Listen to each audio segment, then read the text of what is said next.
Assalomu alaykum aka-ukalar, yaxshimisizlar? Sizlarga yana bir navbatdagi inshootimizni taqdim etamiz.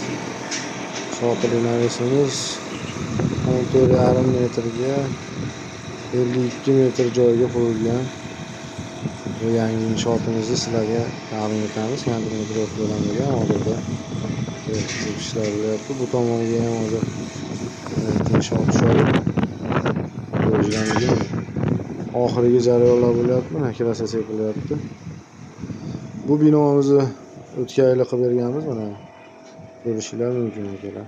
Konteyner profilidan baquvvat, mustahkam, sifatli qilib berilgan. Bola u yoqda zagotovka ishlarini davom ettirishyapti. Ko'rib o'zinglar baho berishinglar mumkin ishimizga.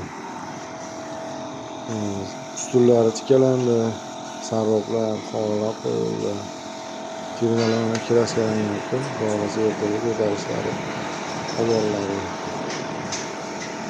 Bu binomiz navbatdagi narigi binolarimiz bor. Bu tomoniga parni qurib berganmiz konteyner bilan. Ko'rishinglar mumkin. Bepoyon joylar juda katta. Namangan viloyati Mingbuloq tumani Jamashuv degan shaharga qurib beryapmiz. Ko'rishinglar mumkin. 4,5 metrlik firmalar kiraskalash ishlari olib borilyapti. Kimda nima xizmat bo'lsa, ekranda ko'rib turgan telefon raqamlariga telefon qilaverasizlar.